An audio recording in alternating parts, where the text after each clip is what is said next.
Nggak ada. Gimana anak-anak, sudah mengerti? Ada pertanyaan?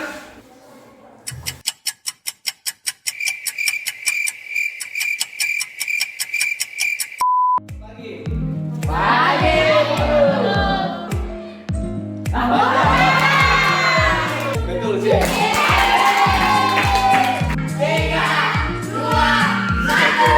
Oke.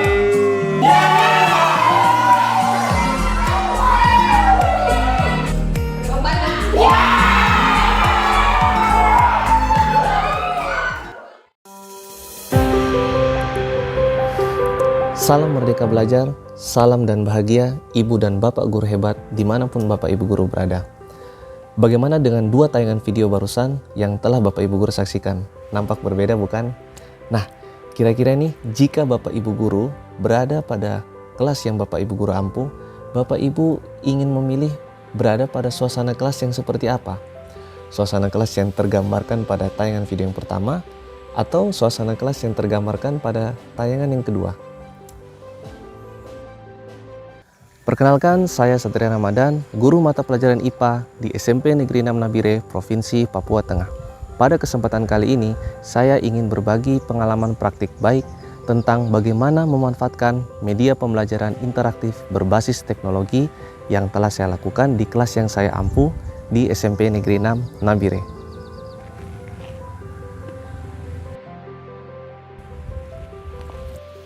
Ibu dan Bapak Guru, dua tayangan video sebelumnya adalah video yang menggambarkan bagaimana suasana pembelajaran di dalam kelas, di mana tayangan video yang pertama menggambarkan suasana pembelajaran di kelas yang sampai saat ini masih kita sering jumpai atau kita temui di sekolah-sekolah, di mana guru masih menggunakan metode atau gaya-gaya belajar yang konvensional, sehingga murid terlihat lebih pasif dan kurang meminati proses pembelajaran.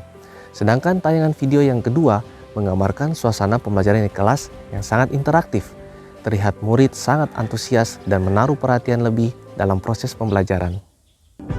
Minat dan motivasi murid dalam pembelajaran, terutama dalam materi-materi yang sifatnya abstrak, masih sulit diterima. Tentunya, faktor gaya belajar sangat mempengaruhi. Murid sekarang sangat apatis jika kita masih menggunakan gaya-gaya belajar yang kolonial, yang secara umum kebanyakan menggunakan metode ceramah. Hal ini dikarenakan metode-metode lama tidak sesuai dengan kodrat zaman mereka saat ini, yang mana yang harus kita sadari, murid-murid kita adalah termasuk generasi Z atau disebut digital native.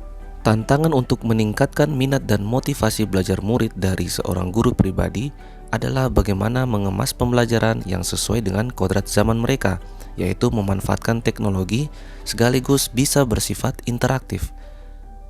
Tantangan berikutnya adalah keterbatasan sumber daya alam atau fasilitas sekolah untuk mendukung penuh dalam praktik baik ini.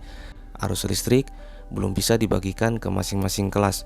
Jumlah proyektor pun hanya satu, belum memadai sehingga seringnya harus bergantian dengan guru lain yang menggunakan di waktu-waktu tertentu. Selain itu, beragamnya kondisi ekonomi murid-murid di wilayah sekolah saya, sehingga dalam satu kelas hanya sebagian yang menggunakan handphone atau gawai. Untuk mengatasi beberapa tantangan yang telah disebutkan, langkah-langkah yang saya lakukan adalah bagaimana caranya agar mereka tetap bisa menggunakan media pembelajaran ini meskipun tidak di dalam kelas. Saya menggunakan alternatif ruangan, yaitu ruang laboratorium IPA ataupun ruangan aula. Karena dua ruangan ini adalah ruangan yang mempunyai sumber listrik yang bisa digunakan. Untuk penggunaan proyektor atau infocus, sebelumnya saya sudah berkomunikasi dengan guru lain agar penggunaannya bisa berbagi jadwal. Sebelum mengimplementasikan media pembelajaran interaktif, murid sudah dibekali terlebih dahulu materi pembelajaran berupa modul untuk dipelajari di rumah.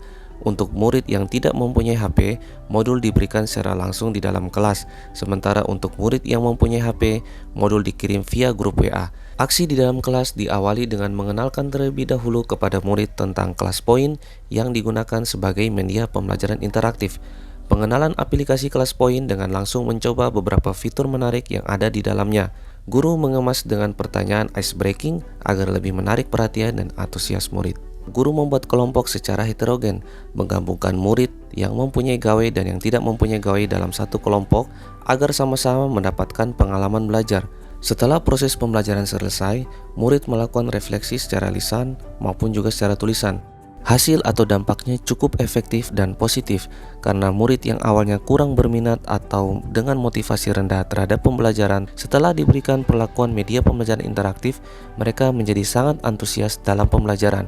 Dampak berikutnya atau bisa dikatakan side effect-nya adalah menular ke rekan-rekan guru lain. Beberapa guru ingin mencoba walaupun belum menyeluruh, namun saya berharap aliran praktik baik ini bisa menjalar ke rekan-rekan guru lain sehingga siklus dan budaya positif di sekolah dalam hal pembelajaran semakin meningkat. Tenang dan gembira menggunakan media belajar Kelaspoin. Dengan Kelaspoin, saya semakin semangat belajar.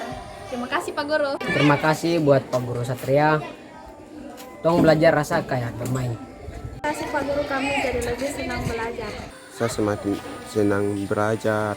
Terima kasih Pak Guru. Ibu dan Bapak Guru, murid-murid kita mempunyai kodratnya sendiri, sedangkan tugas kita sebagai seorang guru dan pendidik hanyalah merawat dan menuntun kodrat tersebut sehingga berkembang lebih baik lagi, yang pada akhirnya anak-anak kita menjadi murid-murid yang merdeka, selamat, dan bahagia. Semoga praktik baik ini setidaknya bisa menjadi stimulan kepada ibu dan bapak guru untuk mulai memanfaatkan teknologi dalam proses pembelajaran guna menciptakan kondisi kelas yang interaktif, mengasyikan, dan nantinya korelasinya sejalan lurus dengan menumbuhkan minat dan motivasi belajar murid-murid kita. Saya Satria Ramadan, mari terus munculkan budaya positif berbagi untuk mewujudkan semangat merdeka belajar. Salam dan bahagia. Terima kasih.